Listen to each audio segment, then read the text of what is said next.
Come and let's be silent. Come and share a hug. Come, let's play together. Come love and be loved. From the blissed out to the turned out, from the pampered to the abused, this door is open to you. Anyway, welcome to the Center for Spiritual Living, Chapala. We have been having this session of some sort every month starting in December. We kind of dropped off. There's something happened last March that seemed to interrupt the flow a little bit. How many of you are a little tired of the interruption of the flow? How many are you ready to return to normal? Well, we'll be talking about that, but as far as I'm concerned, we've returned to normal in terms of my response to things, meaning once I got the vaccination, I had a conversation with self, and I said, self, it doesn't appear that you have a significant risk of dying of coronavirus. That there are a lot more things that could happen to you that are more probable, even though unknown, than dying of coronavirus. So I decided to let go of that. It's so nice to see all of you here. Thank you for being here. Today our vocalist is Suzanne Sims, and I would like to share that she has sung at Unities in Lake Tahoe and in Hawaii. And she sings here on Sundays at La Bodega. Do you sing on Wednesdays too? Sometimes. Sometimes, but usually always on Sunday evenings from what, 5 to 7? 5 to 7 at La Bodega. So please welcome Suzanne Sims.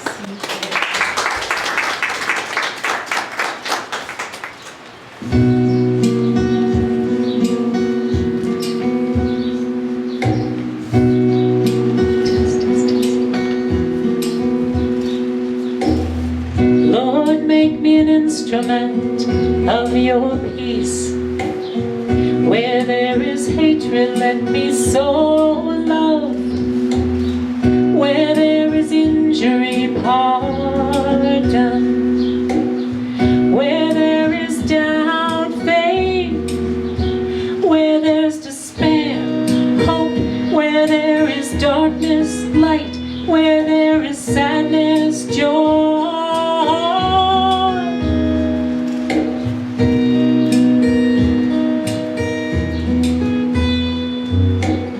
Oh, divine Master, grant that I may not so much seek to be consoled as to console, to be understood as to understand, to be loved as to love. For it's in giving that we receive, it's in pardoning that we are pardoned, it's in dying that we are born to eternal life. Make me an instrument of your peace. Make me an instrument of your peace. Eternal life, eternal life, eternal life.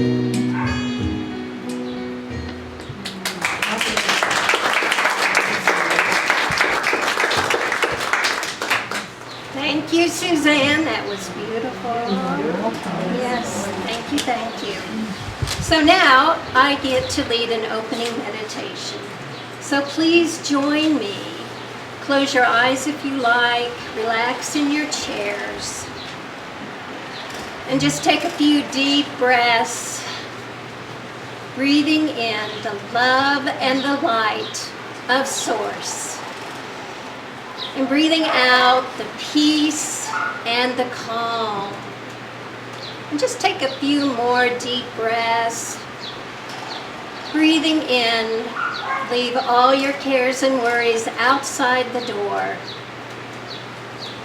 And breathing in God's love and light, breathe out more peace, lightheartedness, a carefreeness. And let's anchor and go inward into our heart space. And just feel your heart opening and expanding to more love and more light. Because God, Source, is that expression of eternal, abundant love. And just breathe in the love and breathe out the love. And as you breathe it out, spread it around the whole world. And God and Source is that presence, that present of abundant joy, love, lightheartedness, a carefreeness, a guidance, oneness, consciousness, a high vibration. Breathe in the love, the joy, the lightheartedness, the carefreeness, the abundance. And breathe that out to the whole world. And as we breathe in again, we're breathing in perfect health, vitality. It is our birthright. It is Source's pleasure to gift us with perfect health. Perfect muscles, perfect bones, perfect blood systems flowing, an ease and a grace in our bodies. Breathe in perfect health. Breathe in vitality, strength. And as you breathe that out to the whole world.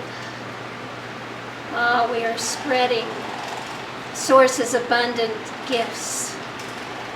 And I name and claim that we are the light of God. We are the joy of Source. We are freedom. We are expansive.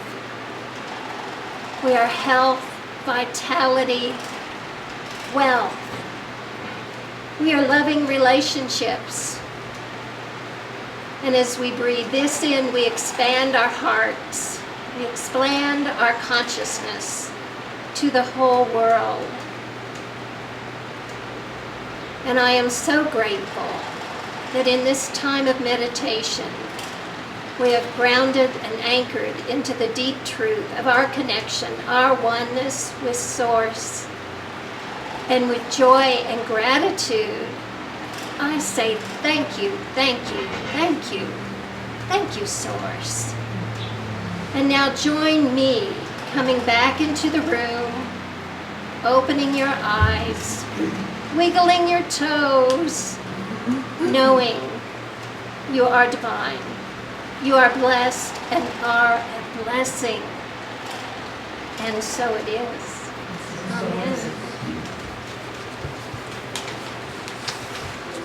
I want Steve to just say a few things about the CSL website, which he is the webmaster and co-creator of, as well as the prayer circle, which is involved.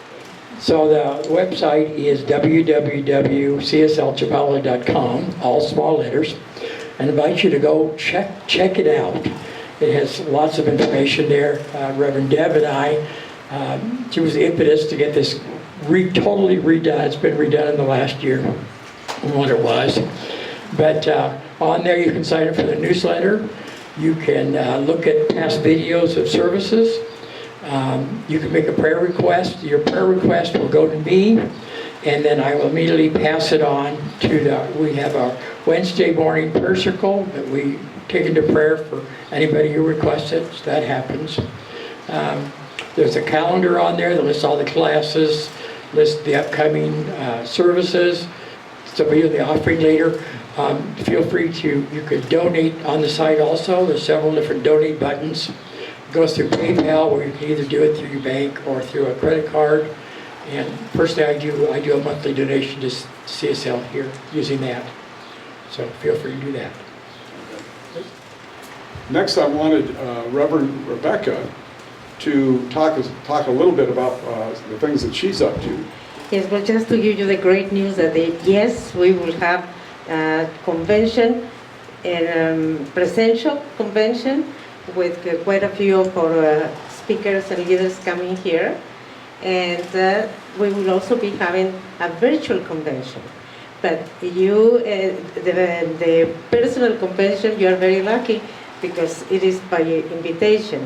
And the Ajijic people, CSL, is always invited because it was here where the convention was born. Thanks to Tim and Arlene that allowed us to start in 2013. Now it's a global convention, and this year we will have the graduation of the first 11 spiritual leaders or ministers, trained ministers in Latin America. And thank you. We are very proud of that. The idea was born here too, and we prayed for it and vision for it, and now it's a reality. Thank you. Thank you very much, Rebecca. We have a song before the talk.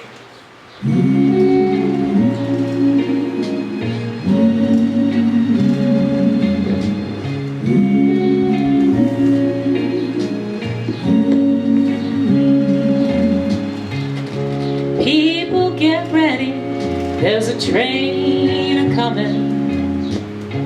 You don't need no baggage, you just get on board. All you need is faith to hear those diesels humming. You don't need no ticket, you just thank the Lord.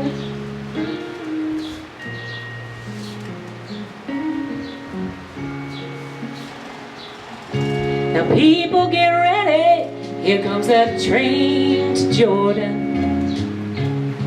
It's picking up passengers from coast to coast.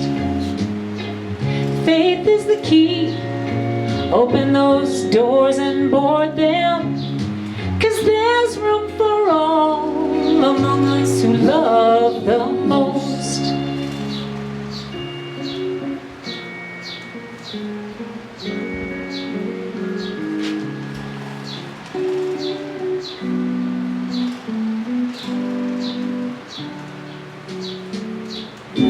Well, there's even room for the hopeless whiner who complains all day long just to save his own.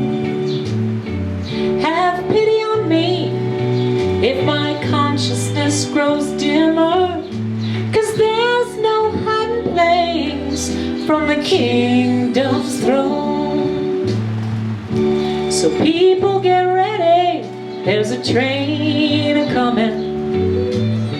You don't need no baggage, you just get on board. All you need is faith to hear those diesels humming. You don't need no ticket, you just thank the Lord.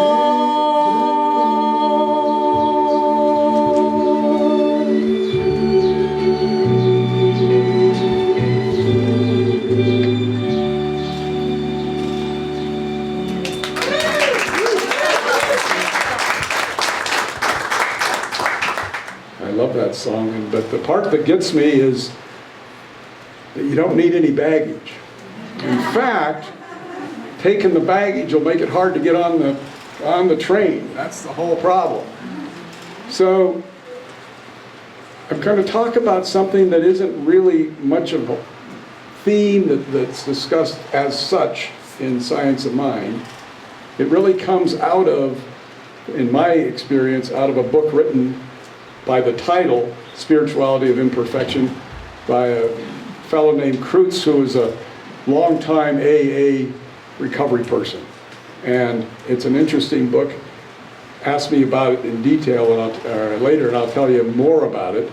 But it inspired me because as I was in my cabin and realizing that I was free, I also was reading a book by a gal named Edith Eger, who survived Auschwitz. She entered Auschwitz at 16 and managed to survive. And she wrote a book.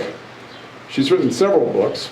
One of the impressive parts is that she's now 92 or something and still giving conferences, has patients, and is an involved person in the world, having taken her experience and what happened to her and her transformation and developed into a way of helping others who have similar experiences. Now, few of us, hopefully none of us, have had to or will have to experience Auschwitz. But in its own way, a pandemic is kind of that kind of experience. So Auschwitz wasn't just Auschwitz, it was also World War II. It was millions of people getting killed. It was total disruption of society and a crash of society. What happened afterwards was, wow, things are better. And the U.S. took off in terms of economy, everything was better. And this gal, Edith, managed to escape to the United States with her fairly quick after she was released, husband and birth of a child, all within 2 years. And she realized, as she's had what now we know as PTSD, of the experience in Auschwitz, that taking care of the outside conditions, making things better, is only one small part of recovery, of getting through something that is traumatic.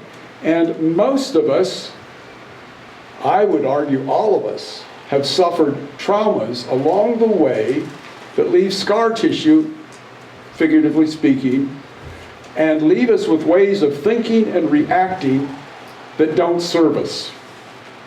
Generally because what has happened has been fearful, something threatening in some sense, often literally to our lives, but also to our well-being, our place in the world, and all this. And those things continue to resonate in our life until they don't. Until they don't. So that's the question, is how do we let go of the baggage? And there are many things, in many ways. Most of us, many of us at least, have had life traumas where we could recognize, boy, I need some help.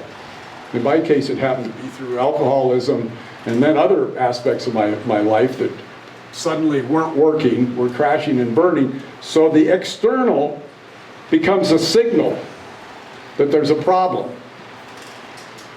It is confirmed by the internal sensation, usually of fear, sometimes terror, sometimes anger, and other emotions that don't serve me, and two, are often out of proportion to whatever the situation is.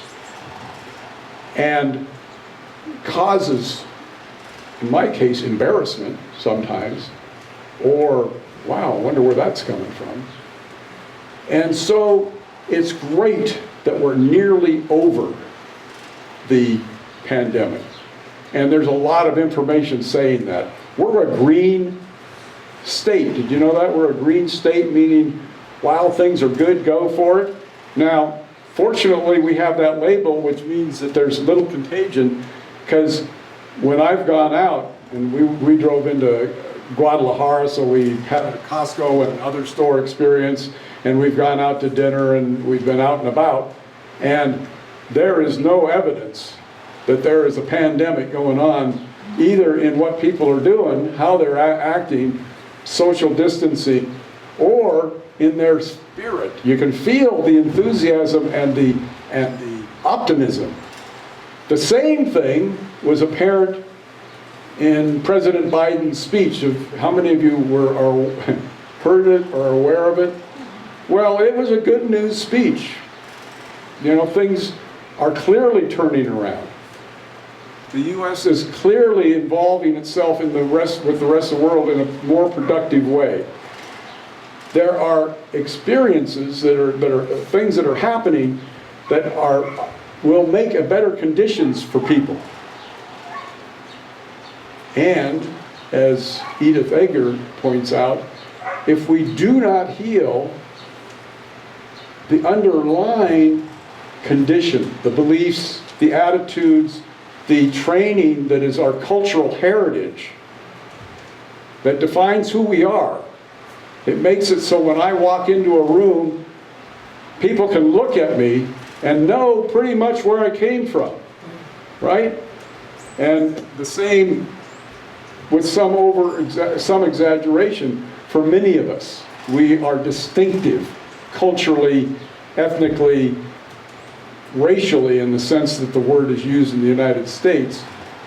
And those things that make us identifiable also in many ways are scars and marks of what our ancestors have experienced, what our parents experienced, what we experienced in our childhood, that point to where the opening to really heal comes from.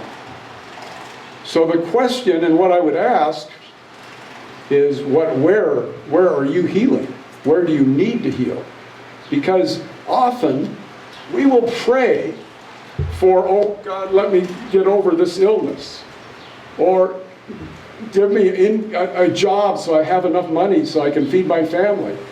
The external things which are perfectly human and understandable. But what causes health and vitality, what causes economic solvency, what causes the ability to form relationships and work with people and live with people are those underlying beliefs and underlying attitudes, and that what Holmes called our race consciousness, or Jung would have called our unconscious, or our group human unconscious that encompasses all these ways of being. And they're not mistakes. They are part of a process of life. Often we see our shortcomings, our prejudices, our ways of interacting that are not constructive as somehow deep errors and I don't know, sins. There's certainly nothing original about this problem, and it is part of what makes us human.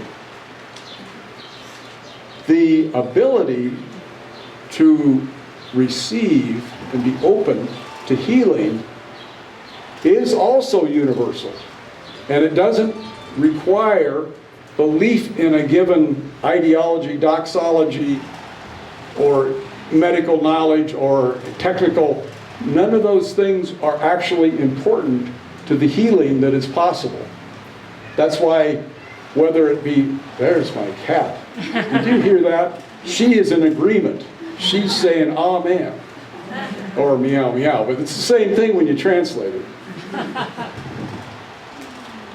So what helps all this happen? A key feature is being with other people who you develop a trust with, that you can share what is actually happening. If I can't verbalize it, I can't do anything with it. It's a feeling, it's a body, consciousness, complex soul event, but a change generally requires that interconnection with other people. The other thing it requires in that interaction, or at least that is very helpful, is a person that has the awareness and has had the experience of whatever you're experiencing that's difficult and has overcome it. Why is that important? Because they can see your wholeness. That's what practitioners in science of mind are about. They can absolutely see not only the pain and suffering, the problem, as it's experienced at a psychic soul level, but they are aware and can connect with what's happening and see your wholeness. The thing that makes it even more potent, and this was the case with another person that I wanted to mention as being part of this, what I would call the wounded healer, is the gal whose book we're reading, Rachel Remen, who was a regular old physician. Well, not so regular. She was fairly high up in the faculty at Stanford in the pediatric department before she started to deal with her situations. One was having Crohn's disease and having a colostomy and ileostomy and all that as a teenager, really hard on your body, self-image, your dating, your whole cycle, you know. And so she had that particular problem. And the others were beliefs associated with her upbringing, and kind of the part of her that I would say was soul drawn and really meant to be a healer, more in the shaman kind of tradition, and being kind of stuck in a paradigm that didn't work for her, which is the modern medical paradigm, and how to experience wholeness and find her true calling through that. So her book deals a lot about her and how the shift occurs and what happens. So she, as a wounded healer, has amazing experiences with people who otherwise were not doing well, not only in a physical sense, but in all ways, who by having that kind of healing presence were able to get better. Now, some of them still died of cancer. So there is a human process called being born, living, and dying, which is pretty much predictable that each of us will go through that cycle. One of the things that the epidemic brought out for me as I searched for what is making this a problem for me was looking straight in the mirror and saying, you know, you are going to die. You are going to die. You aren't going to die of COVID. You are going to die. Most of the time of my life, I have avoided that reality. Not really accepted it. Oh, intellectually, of course.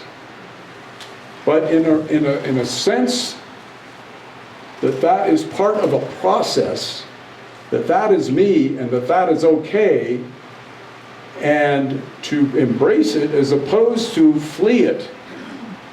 Because it is in the fleeing or the denying that the fear persists, that the feeling of I'm not okay and the nightmares come about. The brain and the intellect do not do much for that. It is a soul kind of experience to have that healing. The other, just to share what I learned in terms of the healing that's possible, and I regard as really essential to get all that we need to get and can get out of this experience that I call the pandemia, but I kind of know that in there is also the U.S. politics of the last year and the racial issues. So it's not one thing. It's never one thing.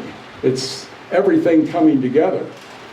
I guess the other thing I would mention was a deterioration in the threat to the environment. Now, there are different ways of dealing with all that. I've spent much of my life ignoring all those things, not seeing them, focused on me, my immediate surroundings, and as far as I was concerned, I was unaffected by those things. Except none of us are unaffected. We are all part of the human family and the greater consciousness. We may not intellectually, mentally be able to describe what we're feeling, but we're all feeling it. That's what being human is. So my encouragement is to, one, look for what are your nightmares about? What is your anxiety or unexplained anger or whatever that comes up or has been coming up under the stress of this? What is it? The second is to seek out people that you're comfortable with, that you can be honest with, where you aren't just talking about, in the case of guys, who's going to win the Super Bowl, that kind of conversation, but really what's going on and what's happened and what's happening and what else you would want. So seeking out people who are available, who are willing and caring and can really give you a good listening to. The last thing that I'll mention is acting, taking action. What do I mean? I'll give you an example. One of my pathologies, spiritual pathologies, emotional, psychological, was a weight issue. Now, there are a lot of ways to have weight problems. Now, I have weighed basically 50 pounds more than I weigh right now, a significant part of my life. And I've been pudgy, but not that heavy, much of it as well. And through a certain amount of exploration, but it became more apparent when I actually said, okay, I'm going to start eating in a way, I've got whatever time this COVID thing is going to happen, I might as well eat right and get exercise. Doing the work that is a logical conclusion of moving in the direction of obtaining on the outside what I want to experience. It's like if you want wealth, well, you might start by getting a job, right? Taking an action, what it did was it also made me aware of what the, quote, issue was. The issue was that I don't believe that I'm powerful enough, that I am weak, and that being larger is a mental equivalent in the primitive mind to being more powerful. I mean, Mama Bear is a lot more scary than the cub, right?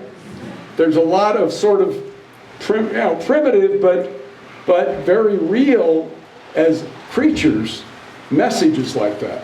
Now this is for me was very profound, and it's also sort of amusing really, but it points out that taking actions in the direction that I want to, that I see out there as being what I want to accomplish, also helps to bring out the awareness of what I'm chomping up again. Because what most of us do, or at least what I mostly do, is when I start to feel uncomfortable, I back up. That's out of my comfort zone. So I don't want to do things like talk to strangers and be friendly with people I don't know, because I feel like I might be rejected and I'm not okay. So if I want to overcome that and have more relationships, I need to choose to act as if. Yes, I'm really happy to see, I'm feeling really nervous and I don't think you're going to like now, and so act, find support, be open. And change does happen. And the beauty of the change that we each make is that it does, in fact, change the world. We are infinitely powerful. We don't all have the role in life of being the Buddha. So he was the first one who woke up that I can recall having described at age 29 and saw that there is infinite suffering. And it's horrible. And that's obvious. Just look at the news in India. And almost every year there is terrible stuff that happens. So there is suffering. But as we heal our souls and become more alive, then the fear of death dissolves, because our individual body life is actually not very important, but our soul's trajectory and experience is essential. So the answer is keep coming back. Keep talking to people who are here, or with people that you find nurture of your soul, of your psyche, and not just your social life. Because in those people, in those situations, things will happen. Taking action will make it happen. Being conscious and willing will make it happen. And that's the signal that it's time to move on. We've got an announcement. I have orders from above for Arlene to give an announcement. And I have a question, because I know you shared with me about the triathlon you're Oh, going to yes. participate in, and that came out of COVID and all this spiritual. that's true. I am now a triathlete. So if you see me, Lou does in the morning. I've been trotting. I wouldn't call it quite running, but I did my first 5K run this morning. And bicycling, I bicycle back and forth to Chapala a couple of sessions a week. And I swim in that pool for half a mile worth. So I am actually getting rather fit, as well as, looking beautiful without getting fit. Thank you for giving me a chance to brag about the progress I'm making in that area. Yeah, you can pass this down. So I made out a perfect schedule that left out the offertory. Arlene happened to mention donating money and all that stuff, so there we are. While that's going around, we'll play a song, and then we will have the closing prayer by Reverend Marie. I'm walking away from the path that led me to such sadness. Today is the day I walk away. Tim mentioned the mural that I contracted a local muralist, Jose Lopez Vega, to paint on the front wall of my garden. And I just took a breath and trusted that he was going to have the perfect solution to that 20-meter or 60-foot long expansive wall that faces onto the Malecon. And what he put there is the return of Quetzalcoatl. Quetzalcoatl is a Mexica goddess god of all creation. And there's a sun and a moon on the mural. And I think that's so deeply symbolic of us coming out of a year of pandemic, a return of Quetzalcoatl within us. And the serpent, especially the plumed serpent, is a sacred symbol in the Americas. And that's different for Eurocentric cultures. Now I invite you to allow the perfection of the divine to uncoil within each of us, and know that the imperfection that we seem to have been experiencing is false appearance.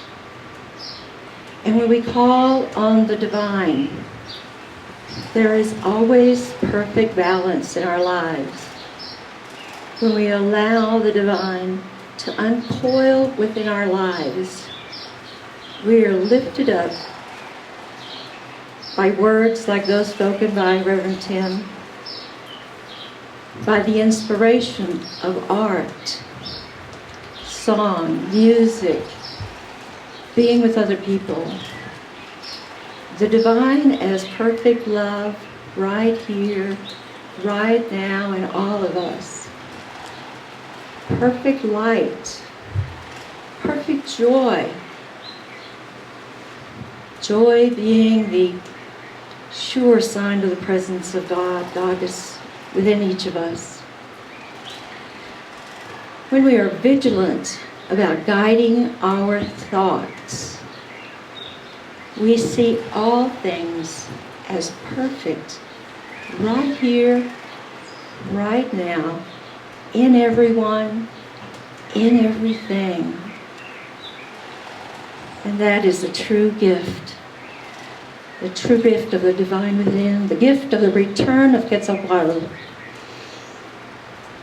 And join me in saying, and so it is.